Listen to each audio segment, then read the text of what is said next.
Eu sei que quando tu eras pequena, tu te punhas embaixo de uma banheira, ou de uma piscina, ou até mesmo do mar, e tentavas ver se tu conseguias transformar numa sereia, ou até mesmo fugias da água para que tu não te molhasses e a tua cauda de sereia não aparecesse no meio do nada.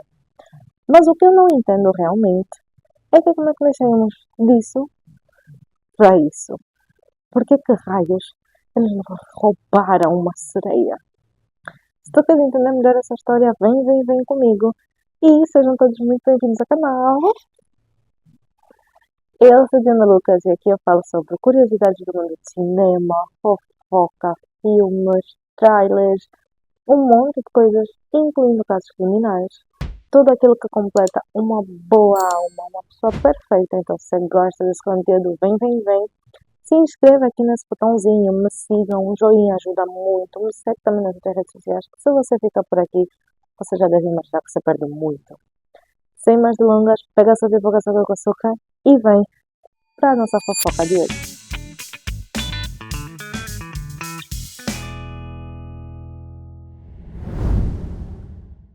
Como vocês podem imaginar, a nossa história começa em 2005, quando um rapaz chamado Jonathan Swift decide então criar uma série juvenil, uma pegada de fantasia, mas que conectasse os jovens, principalmente mulheres. O tema foi definido muito rapidamente. Sereias e o seu mundo mágico, as suas curiosidades e tudo aquilo que rodeia a sereia. E o motivo para isso é muito simples. Ele é australiano e basicamente todo mundo vive na água. Tanto que em entrevistas futuras, o Jonathan deixou muito claro que não estava à espera que essa série se tornasse um sucesso global.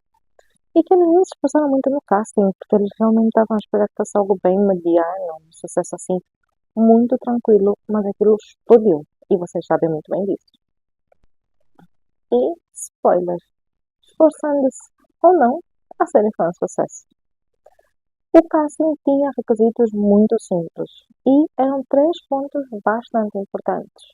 Primeiro, as atrizes tinham que saber nadar, era obrigatório.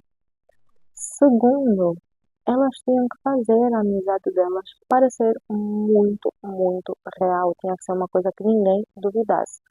E terceiro, elas tinham que ter, obviamente, boa química em palco e nas telas, isso era o requisito mais importante.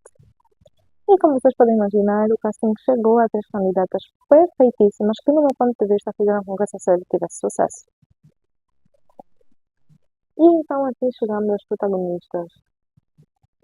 Foi Tonkin, praticamente estreante, mas que impressionou pelo carisma e pela experiência em dança e acrobacia.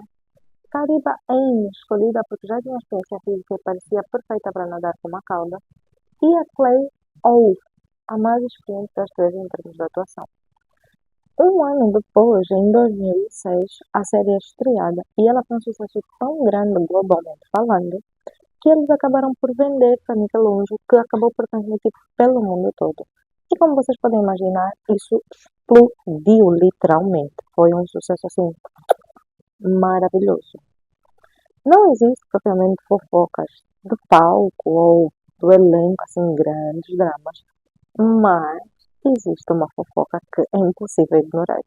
O ator que fazia de namorado da Cleo na série, ela acabou por ter uma fé assim muito próximo da Claire. Só que quando eles terminaram, ela acabou por ter um relacionamento com a atriz que viria depois. Apesar de que as coisas tentaram passar um pouco despercebidas, o fandom nunca esqueceu. Foram gravadas então as duas primeiras temporadas sem imaginar que teria o sucesso que teve. E um ponto importante que eu preciso vos deixar aqui é que o contrato era somente para duas temporadas, porque como eu vos disse, o Jonathan não imaginava que a série teria o sucesso que teve. E esse sucesso começou a condicionar outras coisas, porque elas tornaram-se um sucesso tão grande que elas começaram a receber outras propostas para outros trabalhos, entre aspas, mais interessantes. E quando as duas temporadas chegaram ao fim e eles decidiram renovar para a terceira, vocês já podem imaginar o que pode ter acontecido, né? A Claire, ela acabou por não assinar o contrato para a terceira temporada porque ela tinha projetos que ela achava mais interessantes. E isso causava um grande problema da produção com os telespectadores porque eles queriam as três sereias originais. A produção chegou até a cogitar contratar uma atriz muito parecida com a Claire para a substituir, mas, vamos ser sinceros, ainda bem que eles não fizeram isso. Imagina o quão estranho seria. Mas em vez disso, a produção optou então por contratar a Indiana Evans, se não me engano, esse é o nome dela, para fazer esse papel. E a Indiana, ela já era muito querida na Austrália, principalmente pela série Home and Away, se não me engano, e também porque ela sabia cantar. Quando o público recebeu essa informação com os primeiros episódios da terceira temporada, foi um choque, muita gente não aceitou assim muito bem, mas de modo geral foi uma recepção bem positiva, já que não tiveram muito o que fazer também. E ao facto dela cantar, trouxe uma ideia, vamos dizer, diferente à série, porque ela se alinhava um pouco mais àquilo que estava a ser feito no momento, naquela fase. Música pop, atrizes, os nossos ícones, enfim, início dos anos 2000. Mas então nós chegamos ao ponto do porquê que esse existe. Mas então nós chegamos ao ponto do porquê que está a ser feito esse vídeo, que é a pergunta. Então se estava tudo bem, a recepção foi boa com a substituição da Emma, etc, etc, etc. Por que raios a série acabou? Não existe uma única resposta para essa pergunta. Na verdade, existem várias respostas. Uma delas é que a Fob e a Carilla queriam explorar novas oportunidades. A cadeia achava que essa atriz já não tinha idade para uma série juvenil e talvez a mais inesperada. Gravar cenas debaixo d'água era extremamente difícil e caro. Mesmo com o sucesso, decidiram que era a hora de simplesmente encerrar. Mas a história não acaba por aí.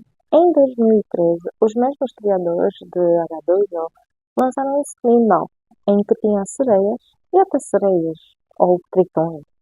E nessa terceira temporada do spin-off, o Ricky faz de cameo, e eu achei isso muito estranho, vou ser sincera. Quanto às nossas protagonistas originais, a Cariba continuou na Austrália, a Phoebe e a Claire foram para Los Angeles e elas ainda contracenaram em Vampire Diaries e The Originals. E isso. E, muitos anos depois, a amizade delas continuou e para provar isso, elas até chegaram a postar algumas selfies juntas, dizendo que elas são muito amigas, que elas continuam juntas e eu achei isso simplesmente fantástico. Muito provavelmente nós já vimos elas soltas em um papel ou outro. Deixem aqui nos comentários se vocês já viram elas em outras séries, em outras coisas depois da H2O. E agora eu quero saber de vocês. Vocês acham que o final da H2O foi certo ou nem por isso? Vocês preferem então a Emma ou a Bella? E vocês principalmente acreditam que a H2O devia continuar então num formato diferente ou seguir o mesmo formato que ele já estava? Deixem aqui nos comentários, me sigam para mais conteúdos do gênero, deixem nos comentários também se vocês querem algo específico, uma indicação. Não se esqueçam de me seguir nas outras redes sociais e vocês podem mandar uma mensagem por lá, sugerir outros vídeos e nos vemos por aí nos outros vídeos.